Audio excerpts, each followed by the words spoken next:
Assalamualaikum warahmatullahi wabarakatuh. Jumpa lagi dengan Bu Guru di YouTube channel Guru Mandiri. Apa kabarnya anak-anak hebat semua? Bu Guru harap kalian senantiasa dalam keadaan sehat dan selalu bersemangat mengikuti kegiatan pembelajaran hari ini. Apakah semuanya sudah siap? Nah, sebelum kita mulai, kita baca doa terlebih dahulu ya. Kali ini Bu Guru akan menyampaikan materi untuk kelas 2 SD, tema 2 bermain di lingkunganku, subtema 1 bermain di lingkungan rumah, pembelajaran keempat. Anak-anak masih ingat benda apa saja yang digunakan dalam bermain perahu kertas? Pada pertemuan sebelumnya, kita telah bermain perahu kertas. Kita membuat perahu kertas dari kertas. Di antara benda tersebut, benda apa yang bentuknya tetap dan benda apa yang bentuknya berubah? Siapa yang masih ingat? Jadi, perahu kertas diapungkan di atas air. Nah, yang bentuknya tetap itu adalah kertas dan yang bentuknya berubah adalah air. Sekarang, simaklah cerita perahu dan balon berikut ini. Di suatu tempat, ada balon dan perahu kertas sedang bermain bersama.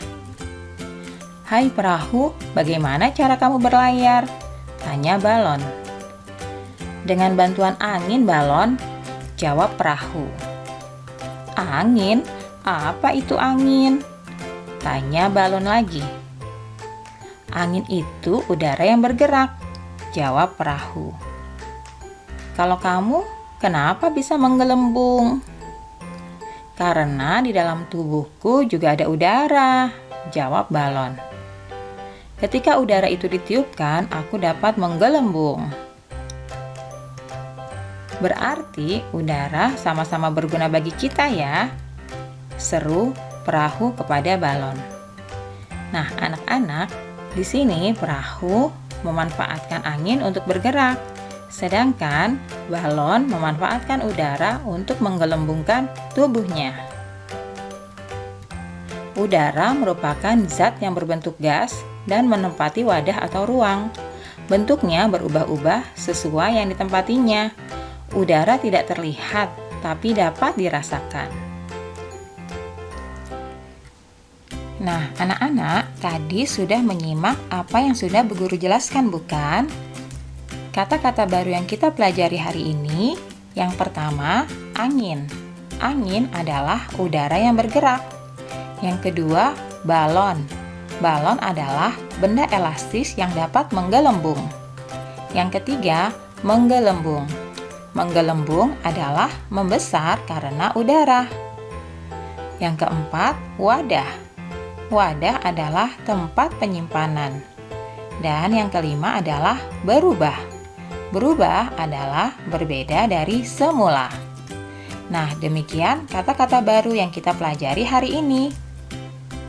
Selanjutnya, susunlah huruf berikut menjadi sebuah kata yang benar. Nomor 1, udara yang bergerak. Apakah itu? Kalian susun ya huruf-hurufnya menjadi kata yang benar. Yang kedua, benda elastis yang bisa menggelembung. Nah, kalian sudah tahu apa jawabannya? Untuk yang ketiga, bahan pembuat balon. Nah, kalian pasti sudah tahu juga dong, yang sifatnya elastis dan bisa melar. Yang keempat, tempat penyimpanan. Nah, tadi sudah jelaskan. Dan yang kelima, sifat udara. Kalian tahu bagaimana sifat udara? Ya, tepat sekali. Nah, kalian kerjakan latihan berikut ini di buku latihan kalian masing-masing ya. Sekarang kita akan belajar sifat-sifat benda lainnya. Nah, kalian bisa melakukan uji coba berikut ini. Alat dan bahan yang diperlukan, pertama kelereng, kedua air, ketiga pensil, keempat sirup, kelima minyak, keenam gelas, ketujuh botol air mineral. Cara kerjanya adalah masukkan kelereng ke dalam botol air mineral, perhatikan bentuknya. Lalu, masukkan kelereng tersebut ke dalam gelas. Amati apakah bentuknya berubah. Lalu, masukkan air ke dalam botol air mineral. Perhatikan bentuknya. Kemudian, pindahkan air tersebut ke dalam gelas. Amati, apakah bentuknya berubah? Selanjutnya, masukkan pensil ke dalam botol air mineral. Perhatikan bentuknya. Kemudian, pindahkan pensil tersebut ke dalam gelas. Amati apakah bentuknya berubah. Nah, berikutnya, masukkan sirup ke dalam botol air mineral. Perhatikan bentuknya ya. Kemudian, pindahkan sirup tersebut ke dalam gelas. Amati apakah bentuknya berubah. Nah, untuk yang selanjutnya, kalian bisa masukkan minyak ke dalam botol air mineral. Perhatikan bentuknya. Lalu, pindahkan minyak tersebut ke dalam gelas. Amatilah apakah bentuknya berubah. Nah, isikan hasil pengamatanmu pada tabel berikut ini. Kalian tuliskan nomor, nama benda, bentuk benda, tetap atau berubah. Kalian beri tanda checklist ya. Misalnya yang pertama, kelereng. Apakah kelereng bentuknya tetap atau berubah? Ya, kelereng bentuknya tetap. Dimanapun ia berada, ketika kita pindahkan, maka bentuknya akan tetap. Seperti percobaan tadi ya. Yang kedua, air. Air bentuk benda tetap atau berubah?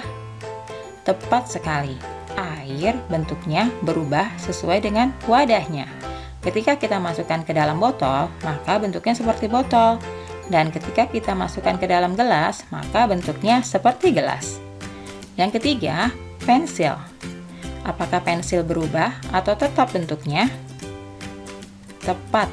Pensil ketika kita pindahkan tempatnya dimanapun, bentuknya akan tetap. Tidak berubah ya. Nah, untuk yang keempat, sirup. Sirup, apakah dia tetap atau berubah? Ya, sirup termasuk benda cair. Sama halnya dengan air, maka bentuknya akan berubah sesuai dengan wadahnya. Ketika sirup dimasukkan ke gelas, maka bentuknya seperti gelas. Ketika sirup dimasukkan ke dalam botol, maka bentuknya akan seperti botol. Demikian juga minyak. Minyak sifatnya juga sama dengan air atau sirup. Bentuknya berubah sesuai dengan wadahnya. Ketika dimasukkan ke gelas, bentuknya seperti gelas. Dan ketika dimasukkan ke dalam botol air mineral, maka bentuknya akan seperti botol. Apakah kalian sudah paham semuanya? Kalian bisa buatkan tabel berikut ini di buku latihan kalian ya. Tuliskan kesimpulanmu dari kegiatan ini. Sekarang, bacalah teks percakapan berikut. Ibu bertanya, kalau adik tuangkan air ke dalam gelas, bagaimana bentuknya? Adik menjawab, bentuknya seperti gelas, Bu. Nah, sekarang bagaimana kalau air di gelas dipindahkan ke dalam botol? Tanya ibu kembali. Bentuknya sama seperti botol, Bu. Nah, bagaimana simpulanmu, adik? Tanya ibu kepada adik. Air bentuknya dapat berubah tergantung tempatnya, Bu. Benar sekali, Nak. Air adalah benda cair yang bentuknya dapat berubah mengikuti bentuk wadahnya. Demikian penjelasan ibu kepada adik. Sekarang, jawablah pertanyaan berikut berdasarkan teks percakapan di atas tadi ya. Bagaimana bentuk air jika dimasukkan ke dalam gelas? Bagaimana bentuk air jika dipindahkan ke dalam botol? Bagaimana pula bentuk air jika dipindahkan ke dalam mangkuk? Apa saja benda yang sifatnya sama dengan air? Nah, kalian bisa jawab pertanyaan berikut ini di dalam buku latihan kalian masing-masing. Selanjutnya, perhatikan contoh berikut. Di sini ada 4 buah kotak yang berisi masing-masing 2 buah botol. Mari kita hitung sama-sama ya. Coba kalian amati dan perhatikan dengan seksama. 1, 2, 3, 4. Ada 4 kotak, masing-masing yang berisi 2 botol. Nah, di sini 4, masing-masing berisi 2 botol. Jadi, bentuk perkaliannya 4 dikali 2, sama dengan berapa ya? Coba hitung sama-sama. 2 ditambah 2, ditambah 2, ditambah 2. Atau 4 dikali 2, sama dengan 8. Ya, kalian pintar sekali. Nah, berikutnya kita kerjakan latihan soal ya. Soal nomor 1. Di sini ada yang berisi masing-masing 4 buah gelas. Kalian tuliskan bentuk perkaliannya. Ingat, yang pertama kali dicantumkan adalah banyaknya kotak atau kelompok, yaitu 3. 1, 2, 3. Dan masing-masing berisi 4. Jadi bentuk perkaliannya adalah 3 dikali 4. Sama dengan, siapa yang tahu? Tepat, hasilnya adalah 12.